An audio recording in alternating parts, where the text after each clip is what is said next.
得了，慢点了。大家来排队了，吃粥拿馒头啦！每人一个馒头，1碗粥。别急啊，来这边拿馒头。排队啦！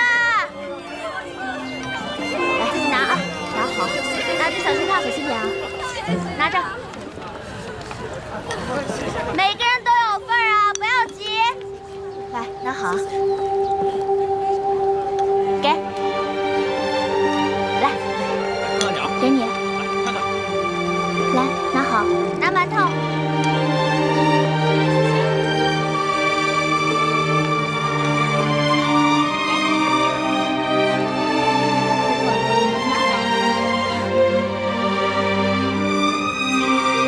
拿好了啊。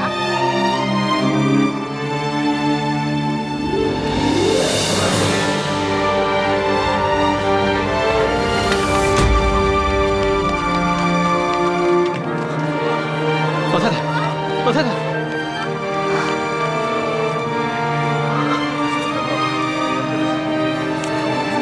怎么样？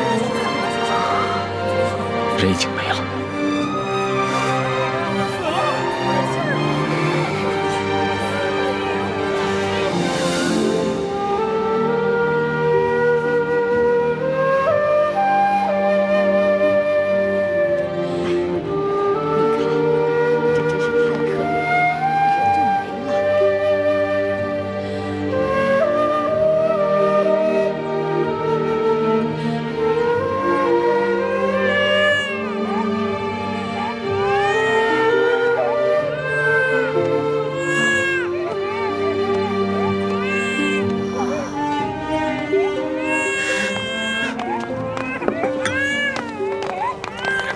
大嫂，快喝点粥。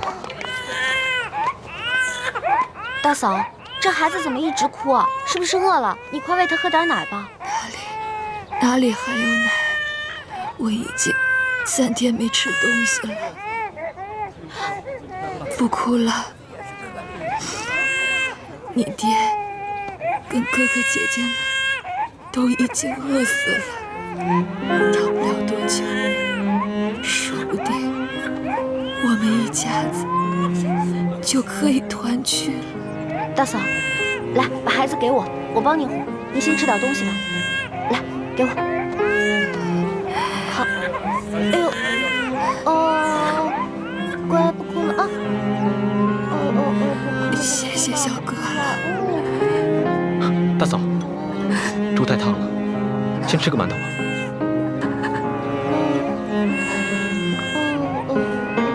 乖啊，别哭了。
干了，上面有人，交钱吧。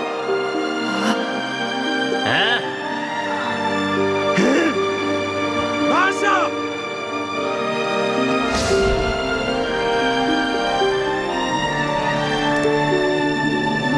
龙珠？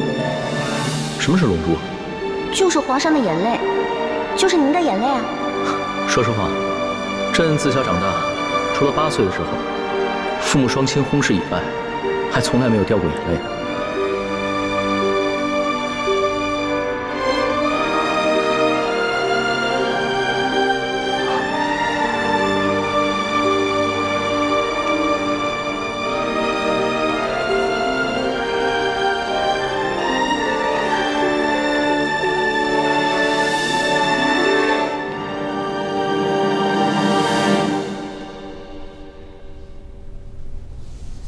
让管家找个奶娘，好好把她养着，好好把她抚养成人。所需用途，我会派人一一送过来。钦差大人真是心善。这孩子虽然父母双亡，很是不幸，但能遇到钦差大人，也是他的福分。奴婢一定好好照料这个孩子。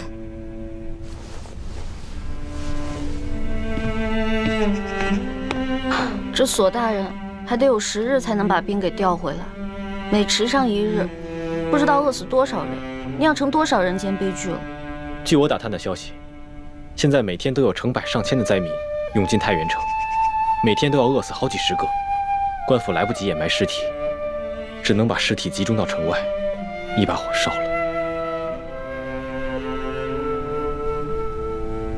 龙小弟，我们真的还要再等上10日吗？这10日不知道饿死多少人了。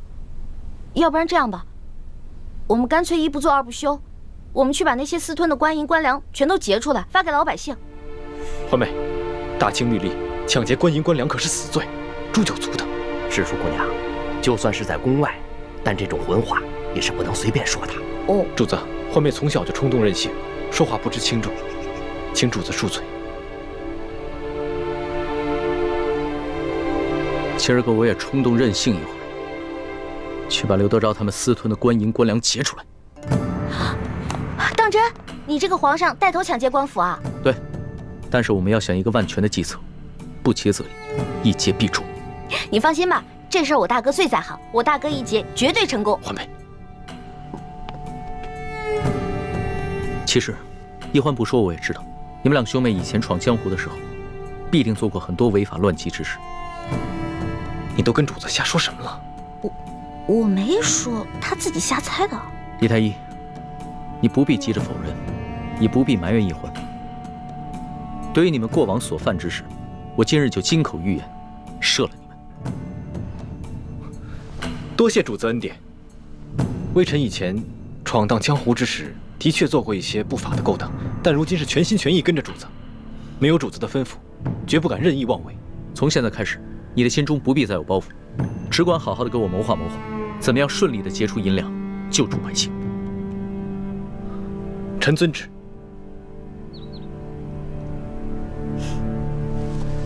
建清，你今日怎么如此糊涂啊？你居然敢答应帮着皇上打劫官府，你这就等于是默认了你们过去是打劫官府的盗贼，知道吗？一欢就是这样，总是说漏嘴，一点分寸都没有。不过这样也好，这么一来，康熙只会把我们当作是一般行侠仗义的江湖盗匪，反而不会疑心别的。那你们也不该真的去打劫官府啊，万一出了什么意外怎么办？康熙都这么说了，我能不做吗？我自会把一切安排妥当。如果真的出了什么意外的话，大不了放弃行动。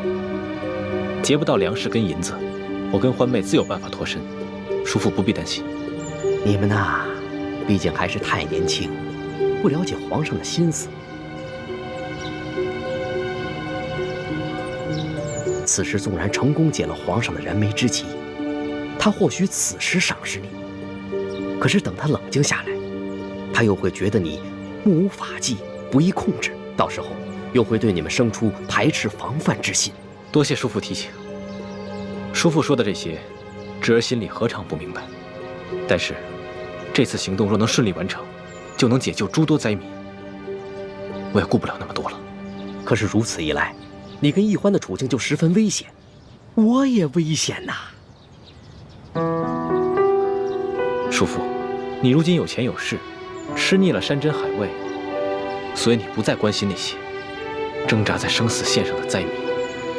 可你难道忘了吗？当年跟我爹在死尸堆里找食物的惨状。你当年但凡有3寸宽的活路，又何至于进宫当太监？这次行动，如果真的能解救这些灾民，我们能避免多少这样的悲剧发生，也算是做了一件好事，不是吗？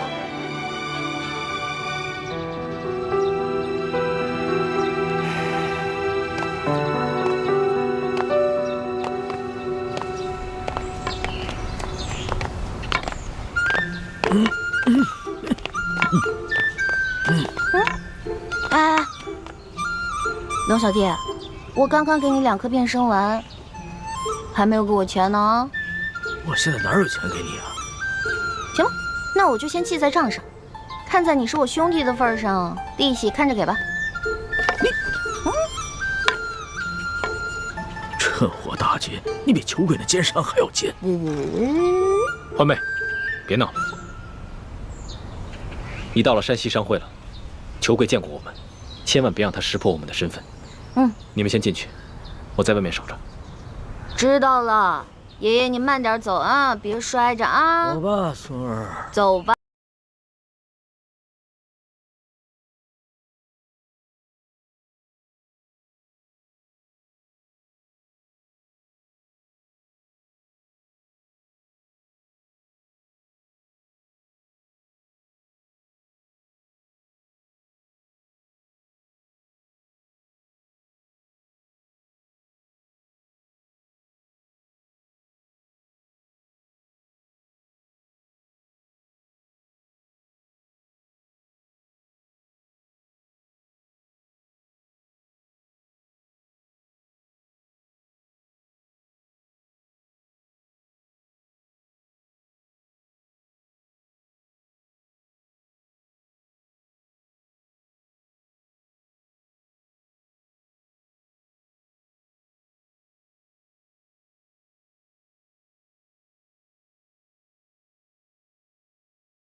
粮食分给灾民。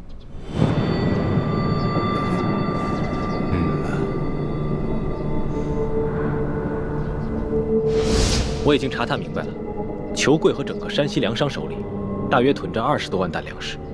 朝廷调拨的30万担赈灾粮，真正分到灾民手里的，不到1/3，剩下的2/3都被他们官商勾结，给私吞了。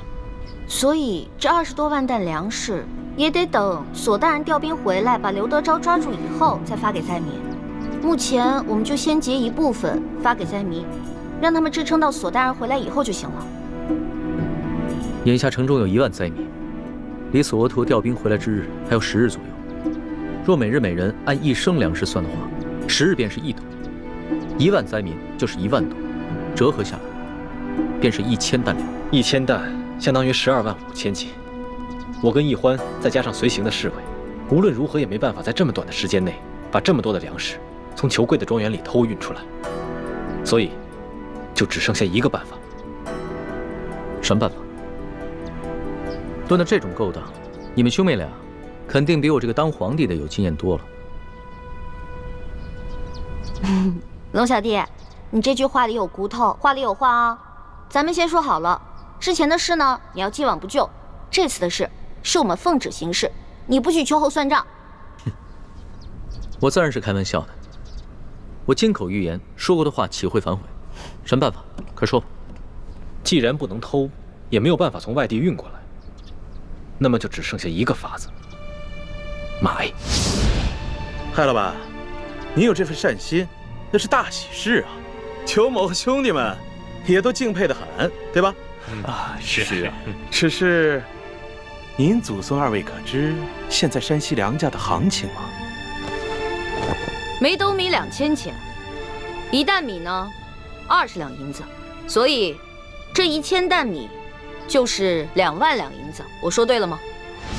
如今太原的粮价被哄抬到了每斗2000钱，折合成银子就是2两，10斗为1担，那么每1担粮食就需要银子20两，1000担粮食就需要银子2万两。哎，我们从宫里带出来的还有多少银子？刚开始的时候是挺多的，不过一路上被你东送一下西捐一下的，现在也剩的不多了。那我的那些随身之物呢？全都当了，总能值2万两吧？我的龙小弟，我们是微服私访，怕露出破绽，一切贵重的东西都没怎么带。只有我跟丽嫔娘娘带了一些贵重的金银首饰，但是刨除一眼就能看出是宫里的金银首饰以外，其他的能典当的也只有2000两。那你的意思是，我们还差18000两啊？ 18000两哪够啊？灾民们不能吃生米吧？柴米油盐可都需要钱，就算一个人发1两的话，那还少1万两左右。那也就是说，我们还差28000两啊？对，28000两。朝廷调拨的50万两赈灾银，真正分到灾民手里的不足20万两，剩下的都被刘德昭和地方官员给私吞了。光刘德昭一个人就侵吞了10万两，其中有5万两在裘贵的庄园里面。我明白你什么意思。你的意思是，我们只劫银，不劫粮，然后用劫下来的银子去买粮食，对吧？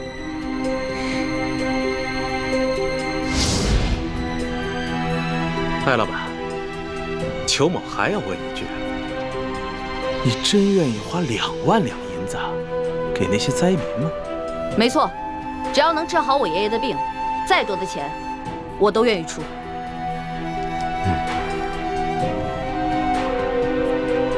好，艾老板，真是财大气粗啊。不过如今是非常时期，咱们商会做买卖有个规矩，只收现银，您看呢？孙儿啊，这裘老板是不相信咱们艾家的实力，把咱们带的现银拿上来给他瞧瞧。是爷爷，请各位稍等一下，抬进来吧。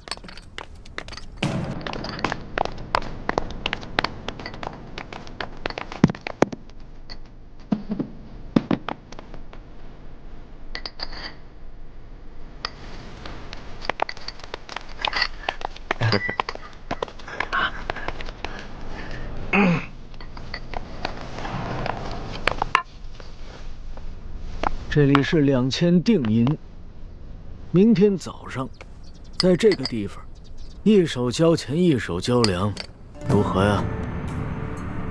好，艾老板，性情中人，快人快语啊！那咱们可就一言为定了，击掌为凭。这艾老板的为人真是爽快啊！是啊，来人，送艾老板。就喜欢跟这样的人做生意啊！对，没错。哎呀，龙小弟，你知道吗？为了凑够那2000两定金，我跟丽嫔娘娘把自己所有值钱的金银首饰全都给当了，还有我的一个金镯子呢。放心吧，等锁头回来以后，你当的那些首饰全部完璧归赵，少了一件，你唯我是问。光完璧归赵可不行，我得加上利息呢。行，反正我这个竹杠最好敲。当然了，你就是个大竹杠，棒棒棒！欢妹，别闹了，让主子先回房间休息吧。咱们还得去和侍卫兄弟们商量一下今晚的行动计划。昨晚已经打草惊蛇了，裘贵一定加强了对庄园的守卫，我们需要做好万全之策。不用了，我不累。我跟你们一起好好谋划谋划。今天晚上啊，这个行动我一起参与。陆小弟，你之前不是开玩笑啊？你真的要跟我们一起大接官府啊？你可是皇上。我看起来很像开玩笑的样子吗？皇上，这样太危险了。危险？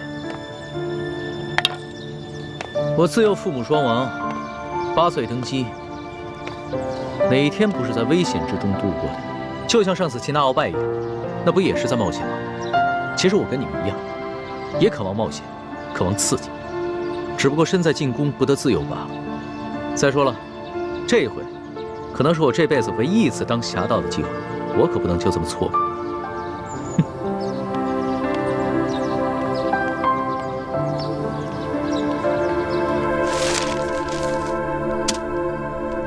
这是裘贵庄园的前门，这是后门，中间的花园还有一道暗门，这是粮仓，这里是银库。龙小弟，喏，给你准备的夜行衣，换上吧。好啊，我终于也有机会当一回侠盗了。李德福，给我更衣。主子，万使不得呀！以您的身份，怎么能跟着他们去打劫官府呢？万一出了什么差错，奴才万死难赎其罪啊！你啰嗦什么呀？我5岁就开始习武了，一直都英雄无用武之地。今天晚上我正好试试我的本事。公公放心吧，有我兄妹在，一定会保证主子的安全。如果真的出了什么意外的话，大不了我们放弃此次行动，绝对不会置主子于险境的。李太医，你这话说得轻松，那裘贵庄园内机关重重，你凭什么保证主子万无一失？再说了，要是给太皇太后知道了，你们居然怂恿皇上打劫官府，而我又未能劝阻，那咱们所有人都要人头落地。行，我不去了，你先起来吧。谢主子体恤。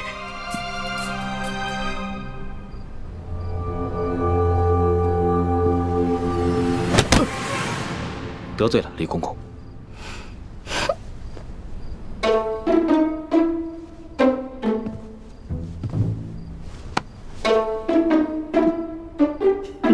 你这个老东西，老在我耳边聒噪，我又不是小孩了，真烦人。李公公，暂且在这里好好休息吧，我们速去速回。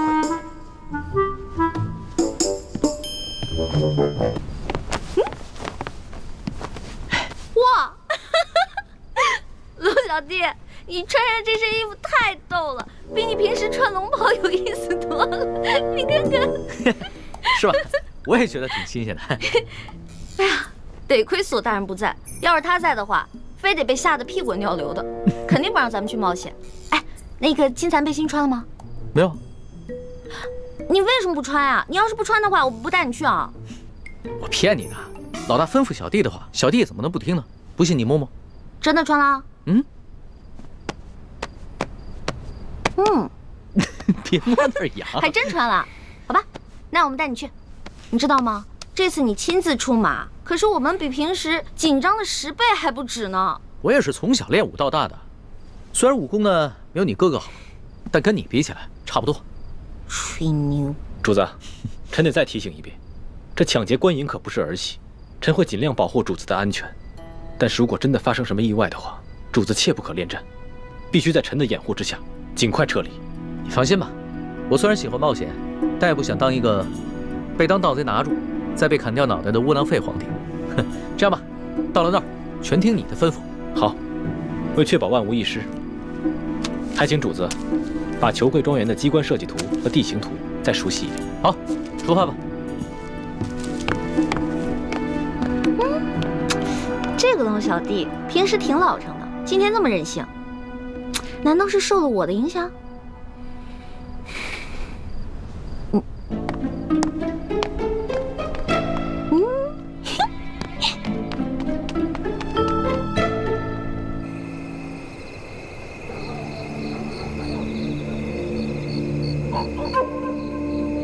我事先鼓动了大批灾民到府衙和城中各大户门前闹事。刘德昭调集了大批的兵力，正在忙着驱赶灾民。这边的守卫就只剩下裘贵自己培训的家丁了。哦，声东击西，调虎离山，做得好。等一会儿，巡逻外墙的守卫换岗，会有很短的一个时机。我们必须抓紧时间，冲掉那边的转角。那里是一个视线盲区。好。该你们去了，该你们了，来，你们去吧，放心吧，前点，来了，行吧，来，快，冲过去。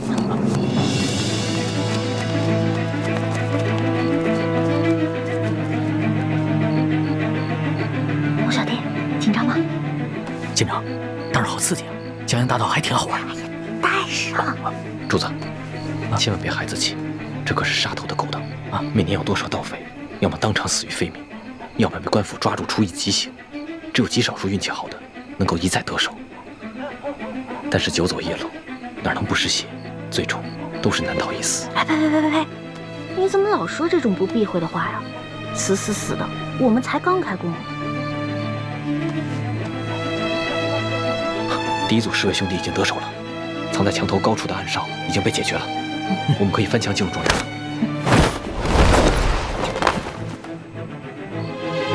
你们在这等着，我去探探。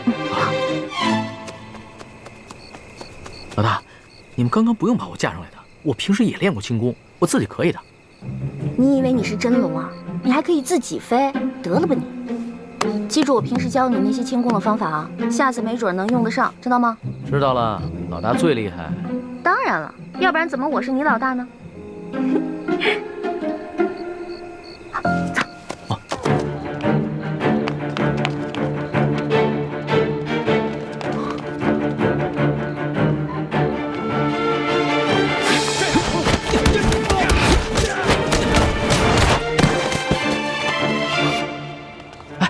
我怎么觉得浑身有点痒啊？哎，是不是有人啊？主子别担心，他们是咱们从宫里带出来的侍卫，这2个是第2组。主子，我先带他们去解决守在银库门口的几条狗。欢梅，你带着主子来银库来跟我会合。路径图都记清楚了吗？当然了。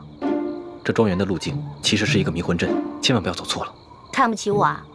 不可大意，你自己走差了不要紧，以你的轻功自然能够脱身，可是主子就危险了。我是老大，我肯定能保护好我的龙小弟的啊。你们小心一点，我先走了。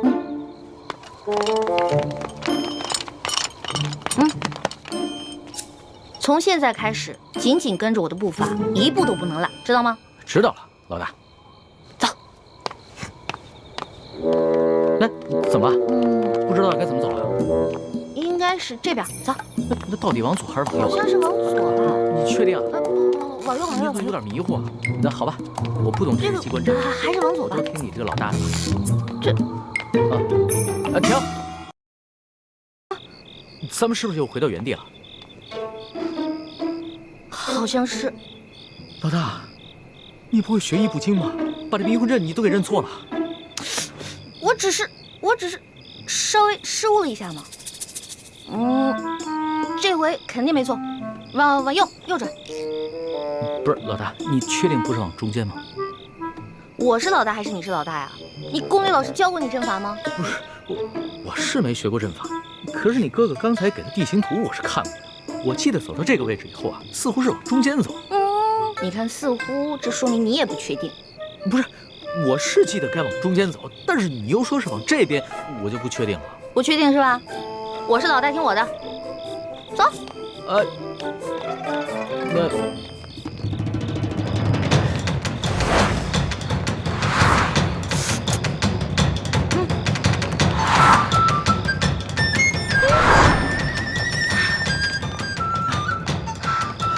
我确定，我们又回到原处了。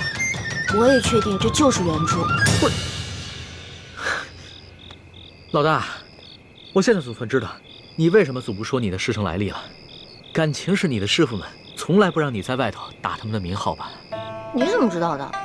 不过我师傅说了，说我天资聪慧一点就通，我只不过差那么一点点的认真和努力。你哪是差那么一点点的认真和努力啊？我跟你说。你师傅没被你气死，也算是上天垂怜了。不许取笑我，朱哥哥老取笑我，你不许取笑我，我是你老大，知道吗？好，小弟不敢取笑老大。老大，那咱们现在该怎么办啊？你刚才不说往中间走吗？啊，那就听你的呗，中间走走看呗。那走吧。走。哎，你们谁呀？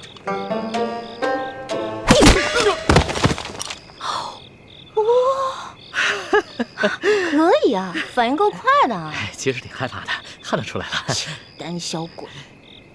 不要！出鬼！老大，你胆子好大呀！我就是怕鬼，其他我什么都不怕。是吗？是啊。喂，你们俩在干嘛？偷懒是吧？快来人！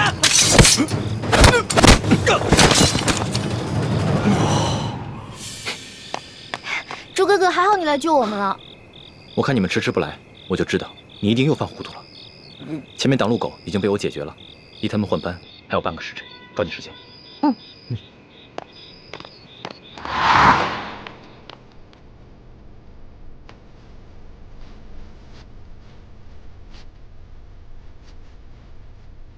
走，小心一点。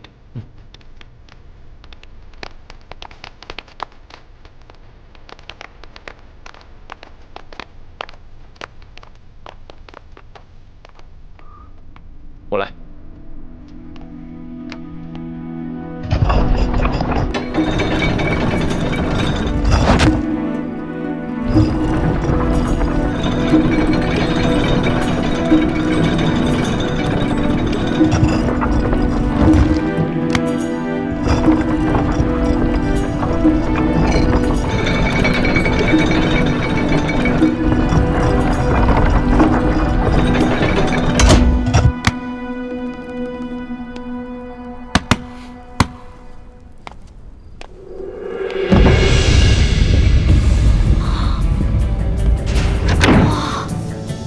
朱哥哥，你太厉害了，你一下子全都搞定了。你呀，以前上课老是偷懒，现在知道自己学艺不精了。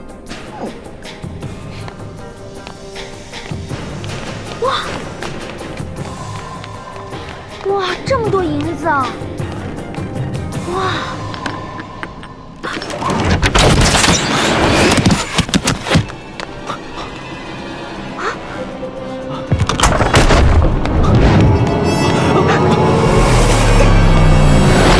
罗小弟，你没事吧？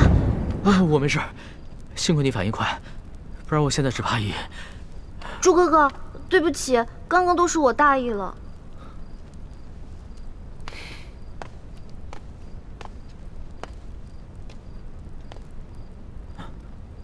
主子，你没事吧？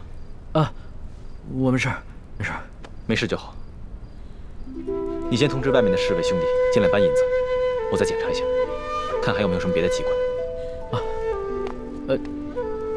注意安全。嗯。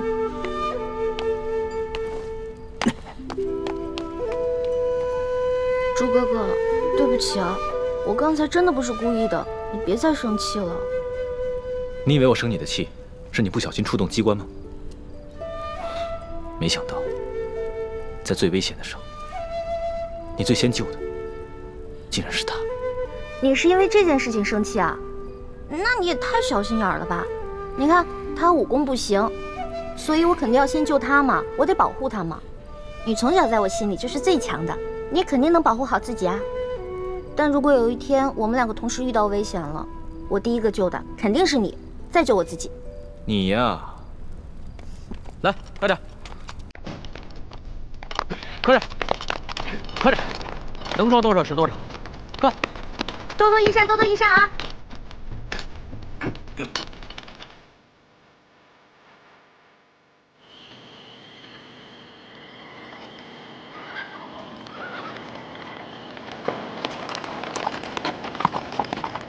痛快，真是太痛快了！今天晚上的经历真是太刺激了，我必将终身难忘。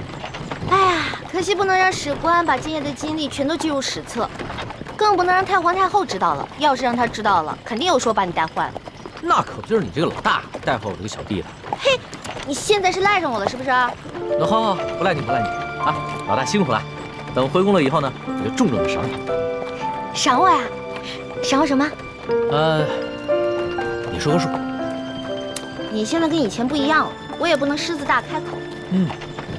500两，300两，200两成交。你越来越小气了，你不会赖账吧？我发誓，绝不赖账。我以我本人做担保。我要是赖账的话，到时候我就把我这个人赏给你。哎，算了吧，你一次用膳就要吃上上百道菜，我可养不起你。如果你要赖账的话，我自认倒霉呗。狄太医啊，今天晚上真是辛苦你了。我真是没想到，身边还有你这样一个全才，不仅医术好，武功好，还懂得机关阵法，懂谋略。让你做一个太医啊，实在是太委屈了。等回了宫以后，我一定好好提拔你。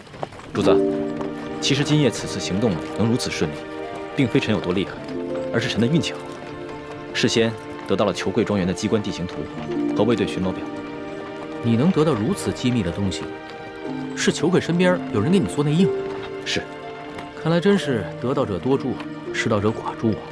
我一定要做一个有道的天子，不能做一个无道的昏君。龙小弟，我相信你。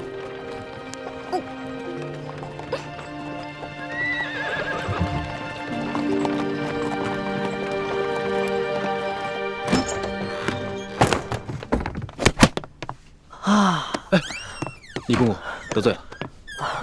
主子，你终于平安回来了。你要是再不回来，奴才也要吓死了。李德福，这件事情你得替我保密，不能告诉任何人，尤其是太皇太后，要不然我就砍了你的脑袋。只要主子能平安回来，这件事情奴才就当不知道。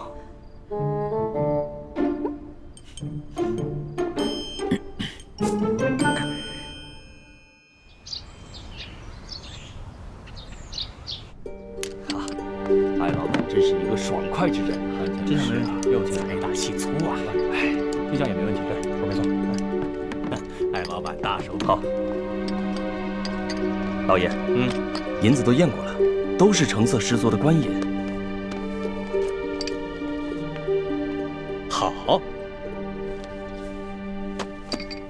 艾老板，真是诚信之人呐！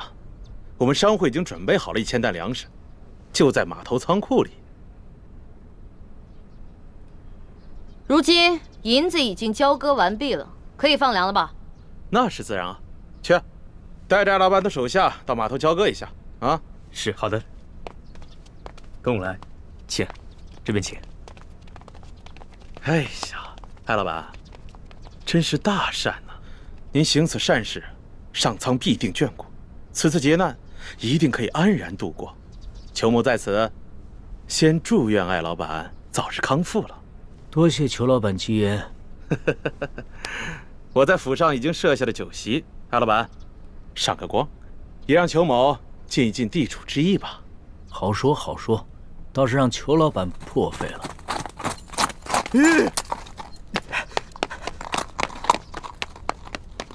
老爷，不好了，老爷，老爷，不好了，老爷！慌什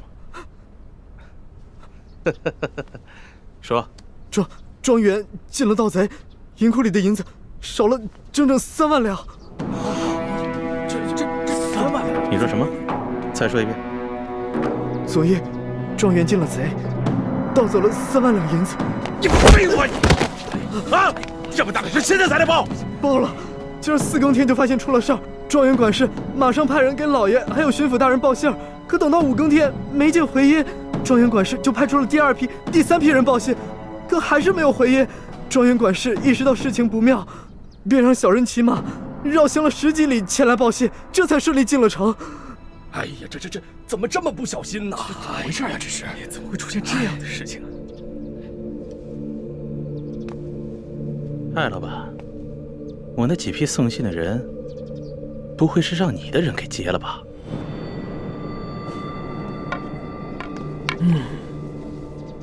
你说呢？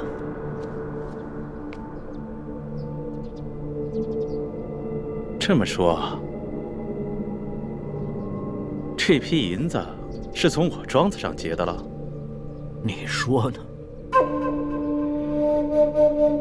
你真是吃了雄心豹子胆了！去，把这件事报告给巡抚大人。是，来人，把他给我拿下，把他们抓。别嚎了，你外面那几条狗早就被我大哥解决掉了，嚎也没用了。你。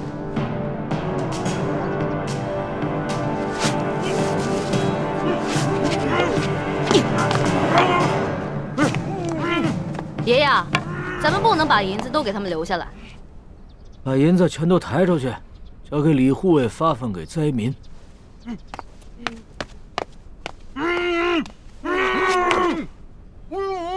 走吧，松儿。等一下。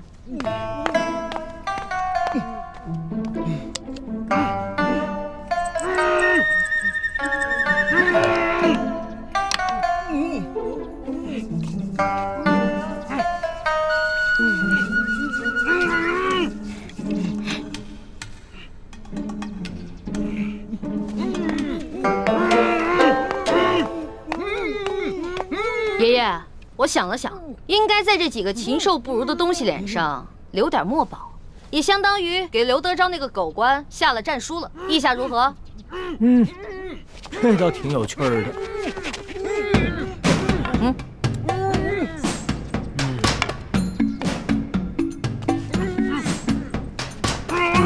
别动，再动的话，拿刀在你们脸上刻字了啊！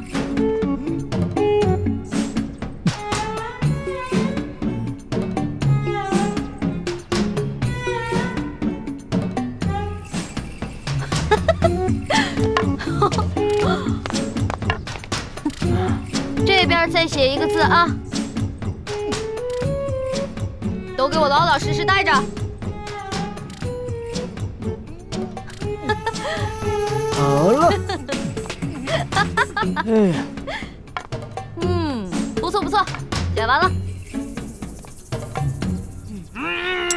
行了行了，别鬼叫了，知道我爷爷是谁吗？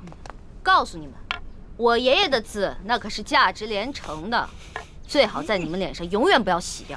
给你们还有刘德昭敲个警钟，知道吗？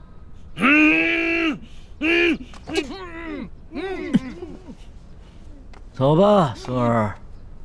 走吧，爷爷。慢点啊，爷爷。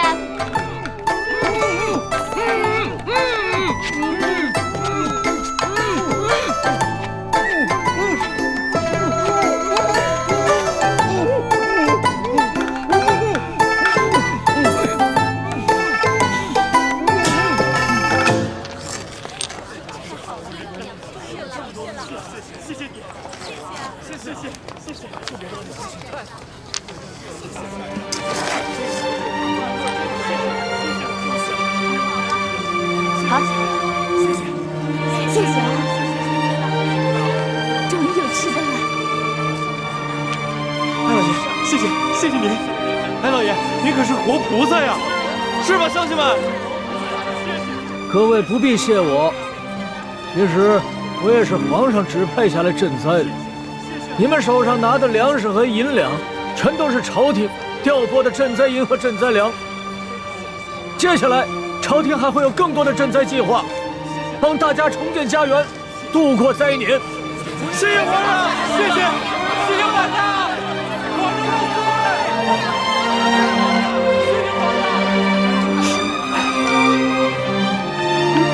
朱哥哥，灾民们暂时得救了，你怎么不高兴啊？灾民得救，我自然是高兴。可如此一来，却是在帮康熙和大清朝廷收买民心了。大人，干什么呀？你们这是？老爷就不能有点自己的时间吗？大人，舅老爷的库银被盗了。你说什么？银库被盗了？不仅被盗了3万两银子，还有1000担的粮食，也被那帮人分给了灾民。待卑职得到消息赶到码头时，那帮人已不知去向。消息，这些刁民，这是要造反呢！去看看。老爷，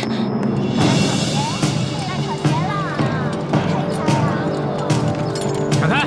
闪开！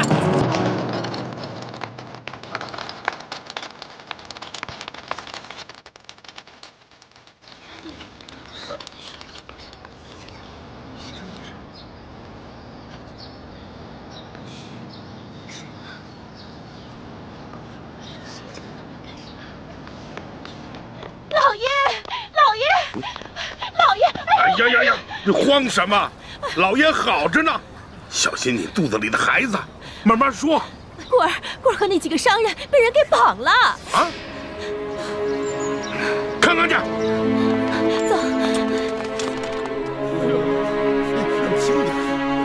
棍儿啊！你能不能轻点？棍儿啊！这是哪上吊了？怎么不起来？这人怎么了？啊？哪个不要命的干的？你到底出啥事儿了？你倒是说话呀！你别吓我！你这是怎么了？来，先起来说啊！先起来！别碰我！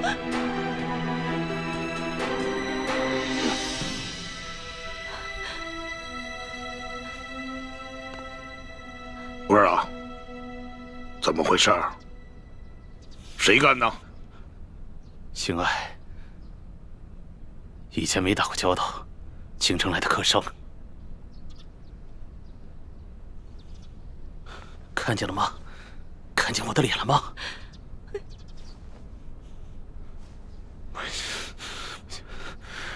让我抓到他！我扒了他的皮！刘德昭，这事你必须得给他做主！你看看他这脸弄成这样，他怎么见人？他怎么活呀？他什么时候受过这样的委屈？什么时候被人这样欺负过？我跟你说，这事你要是不给他做主，我跟你说，以后你就甭想有这个没有。好了，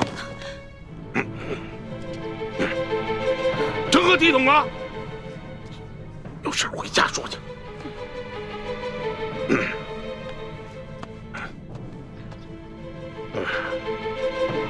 这真是吃了雄心豹子胆，居然敢在我小舅子头上动土啊！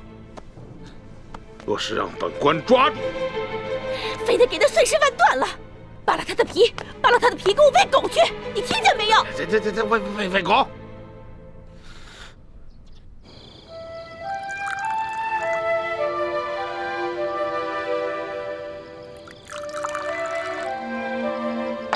娄小弟，这杯酒我敬你，谢谢你为了老百姓，肯跟我们一起铤而走险。老大，这杯酒应该是我敬你和你大哥才对。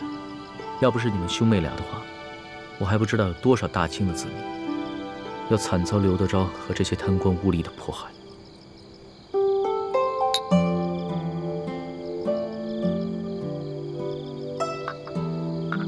我现在一想到刘德昭跟裘贵那副嘴脸，肯定十分狼狈，我就觉得特别好笑。可是我笑不出来啊。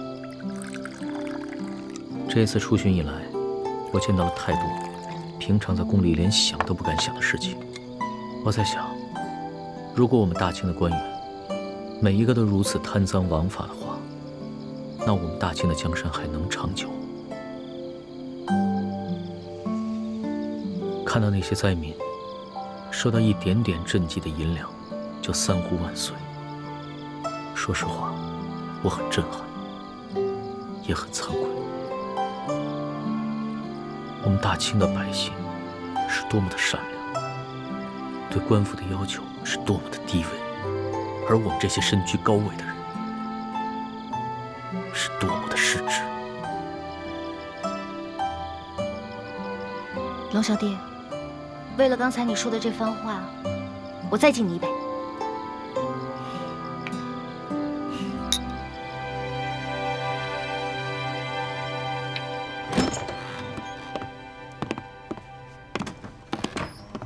易欢呢？康熙心情大好，拉着易欢陪他喝酒。他们现在正在院中饮酒赏月呢。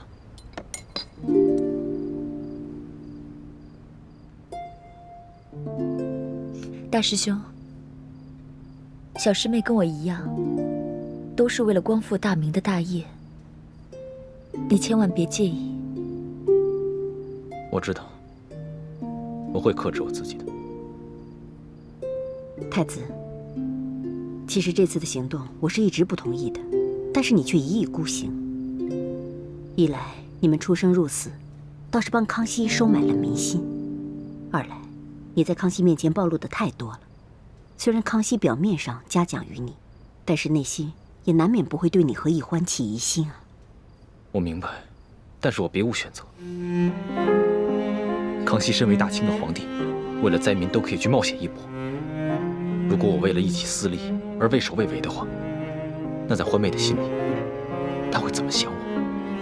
易欢怎么想你和康熙，这并不重要。你所做的那么多，难道就是为了讨一个女人的欢心吗？你别忘了你的身份，你是大明最后一个太子。我没忘，我也不是为了讨易欢一个人的欢心。六师傅，就如康熙为那些饿死的灾民落泪一样，那是他身为当今天子的良知。而我作为大明最后一个太子，如果连这点良知都没有的话，那我还有什么资格去跟康熙争这个天下？师父，大师兄说的对，正因为他是大明的太子，他才必须心怀天下呀。幼稚！这古往今来，有谁打天下靠的是妇人之仁？想要心怀天下，那我问你，你怀的是谁的天下？是爱新觉罗的天下，是大清的天下。你想要心怀天下，就必须要先打下天下，你才有这个资格。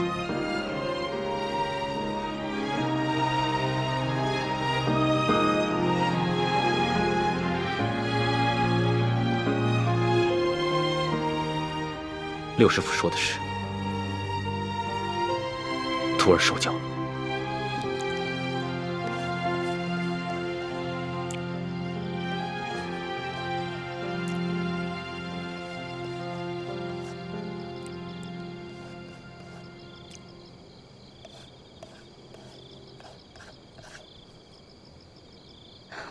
龙小弟，你可认得此字？这不就是龙字吗？那你可知此字何意？老大，你是要考小弟的学识吗？那小弟可能会比老大你强上那么一点点。这龙字啊，本意是指能带来雨水的神物，在此呢，则既指春天的雷雨。耳者闻也，耳与龙联合起来，表示耳朵听到春雷声。本意指这个年老耳背的农夫啊，平常无法与人交流，但在春分时节，他能听到春雷响声，便知道该下地播种了。后来慢慢变成现在的意思，指称别人耳背的毛病。龙小弟，若论这番学识，我自然是不如你。但是今天我想给你讲另外一层意思。你看这个龙字，是龙跟耳结成的，这个龙指天子，意思就是说，其实天子的耳朵只是个摆设，民间的疾苦是听不到的。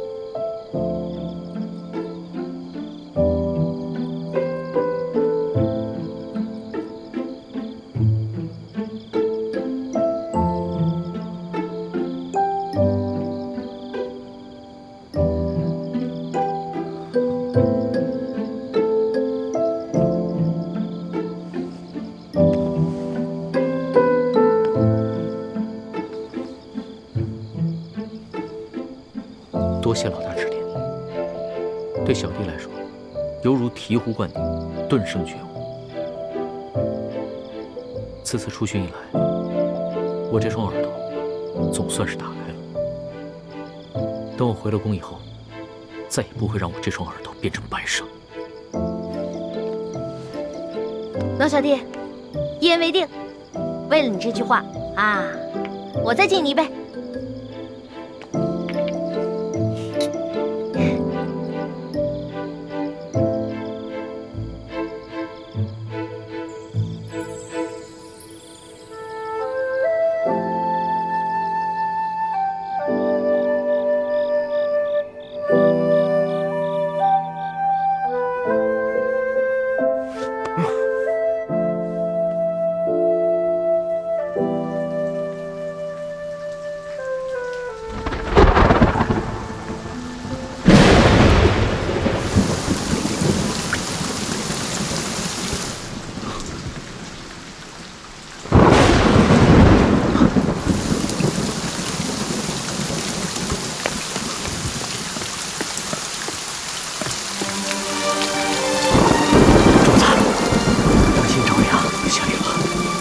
下雨了，哈哈哈！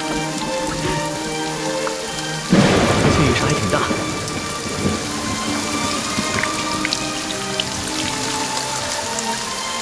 看这个雨势，山西的旱情应该能得到缓解。这都是主子您宅心仁厚，感动了上苍，所以上苍才降下甘霖，拯救万民呐。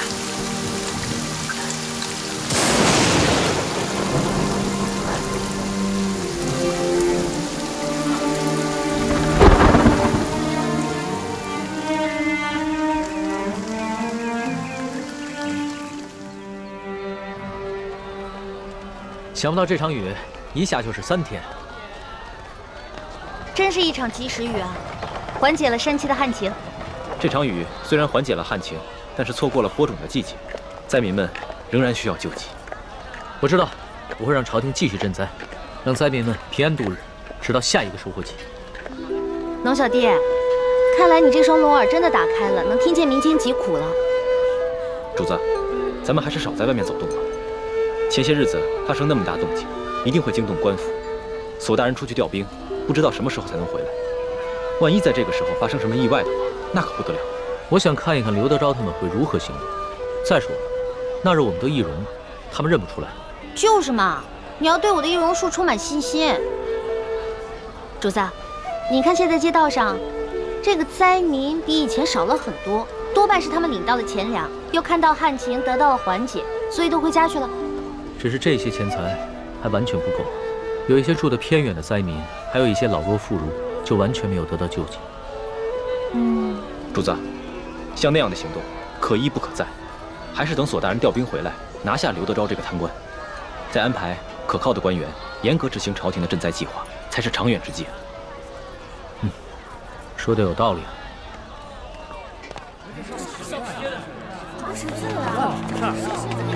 我跟你们说，听说前些天有人在码头上给灾民们分粮分银。哎，龙小弟，咱们都成了官府通缉的江洋大盗了。怎么会像是铁尾呢？活菩萨呀！对呀，是呀，哪怕是活菩萨，现在也都自缺难保了。这劫了官粮官银，可都是杀头的罪啊！是啊，就咱们老百姓啊，最可怜了。逆来顺受是个死人，这官逼民反还是个死啊！你说他们这些好人都给抓了，多好的事，太可分钱分粮了。老百姓真没有活路了。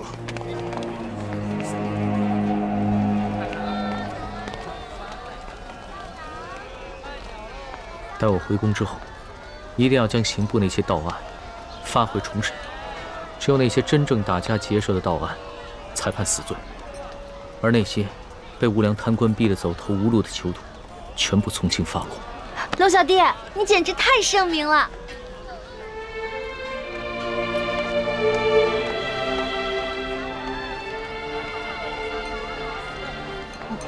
怎么了？他不过是随口一说，你还当真了？你就这么容易被他感动了？你不信他说的吗？我觉得这次来山西对他感触挺深的，他刚才说的都是真心话。只怕他的真心不过是一时头脑发热。你别看他现在义愤填膺，对官逼民反的百姓充满了同情，但只要回到了紫禁城，他的心境和立场立马就不一样了。到那个时候，他最先考虑的是如何维护朝廷的权威和自己的龙椅，而不是百姓的疾苦。朱哥哥，你这么一说，我心里怎么那么失落跟害怕呀？环美，我知道你对康熙充满了幻想，但将来你就会慢慢明白，他绝对不可能是你想象中的那个样子。让开，让开！官爷，求你再仔细看看这画像，和老朽只是略有几分相似。闪开，闪开，闪开！这三个人看上去跟老实巴交的，哪有胆量去劫官粮官银啊？就是啊，看他那个小身板，个个瘦的跟皮包骨头似的，就算有那个贼胆，也没那个能耐呀。行，这三位活菩萨神龙见首不见尾，给灾民发放完钱粮之后就消失得无影无踪，肯定是有来历的高人啊！就这帮饭头只知道欺压老百姓，他们哪有本事去抓人呢？就是啊。还不是只能找几只替罪羊上去交差呀？可是这三个人只是跟通缉的要犯长得有点像，当官的无凭无据的，能随便判人死刑啊？要证据还不简单吗？这帮官老爷哪个不是无中生有、栽赃陷害的能手啊？这可是死罪，这犯人不认罪，当官的他也能硬判啊？嗨，只要进了公堂，还由不得你不认罪啊！三步之下，何共不及？对，到了秋后，三颗人头落地，这案子就了结了，官老爷又可以高枕无忧了。走，咱们去看看，看看巡抚大人看看去。对，走。龙小弟，怎么办啊？他们不会真把无辜的百姓屈打成招吧？咱们也跟上看看去。也不知道要怎么审啊！哎，咱们过去看看。走，快点！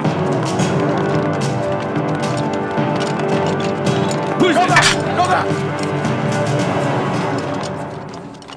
主子，现在怎么办？临出来之前，为了预防万一，我把那道圣旨带来，要不然以钦差的身份进去问一下。不急，咱们先看看这个刘德昭怎么办这个胡乱。这也不让我们进呐！走。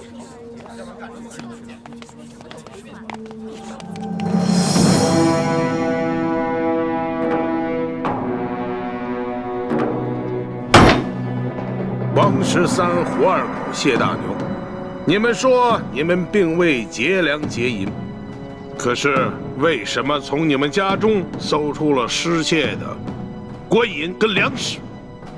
讲！大人呐，小老儿实属冤枉啊！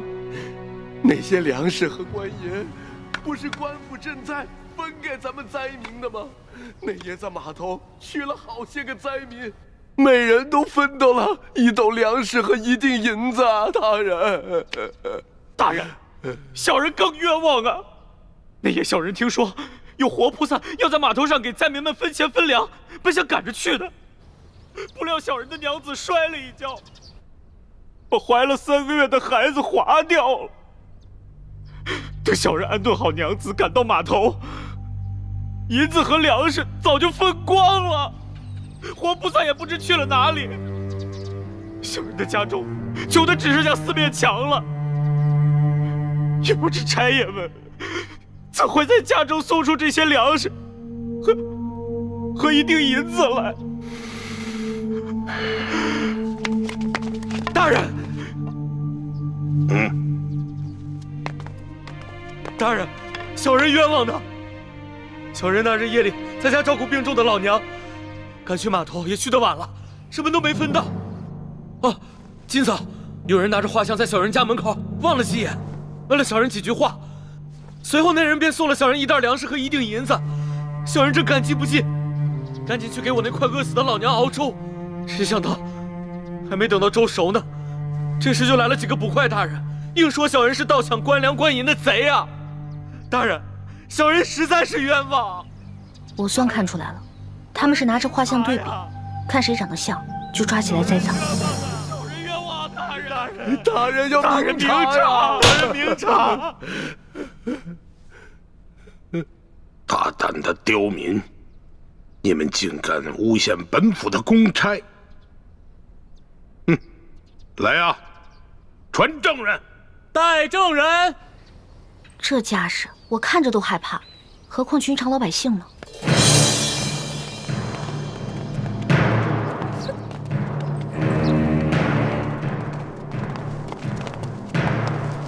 参见大人。好了，都起来吧。谢大人。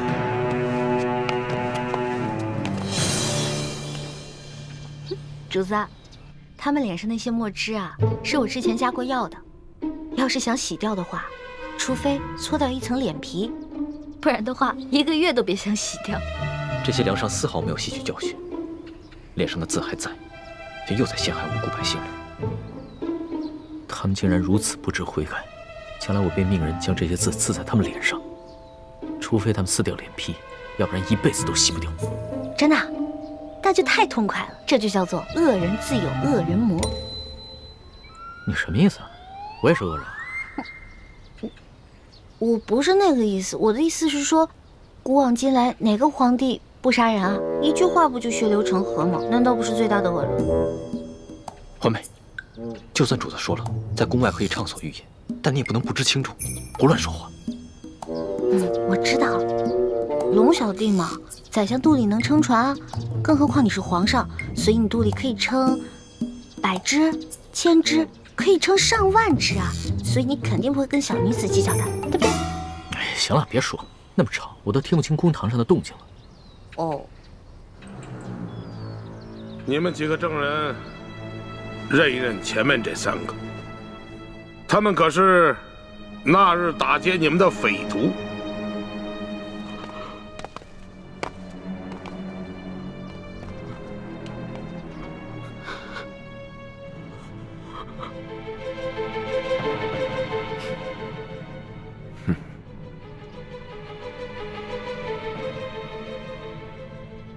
没错，大人，就是他们。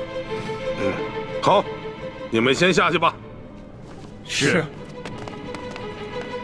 大人冤枉！大人冤枉！大人冤枉！大人冤枉！大人！王13， 5个人都指认你们，你们还有何话要讲？大老爷，老朽冤枉啊！冤枉啊！冤枉啊！大人，冤枉啊！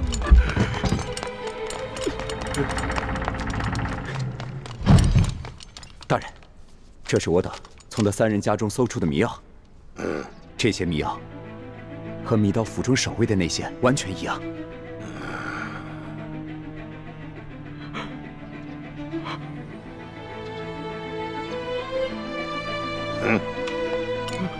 大人，大人，小人跟老娘经常挨饿，早都不想活了，就连买包老鼠药的钱都没有，哪里来的钱买迷药啊？大人，冤枉啊！大人，大人，小人和娘子也饿了好些天了，家中若有迷药，早就不管这么多，先吃下去了，哪里还能留到官员们来搜啊？大人，冤枉啊！大人，大人，大人，卑职刚刚在高级药铺调查到，王13前些日子曾去药铺买过药材，这些药材正好可以配出强效迷药。这是高级药铺掌柜高老师的书证，大人请过目。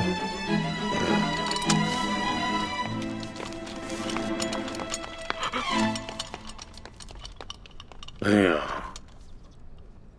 谢大牛、胡二狗，你二人没钱买迷药，那这药一定是王13配好后送给你二人的，对吧？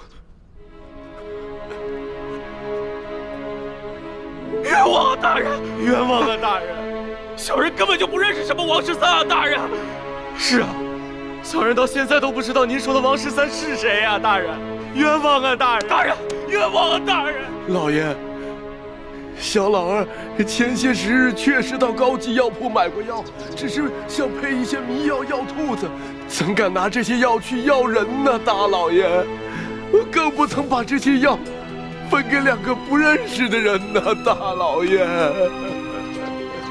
真没想到，他们连相关的伪证都做好了，看这手法，简直是轻车熟路。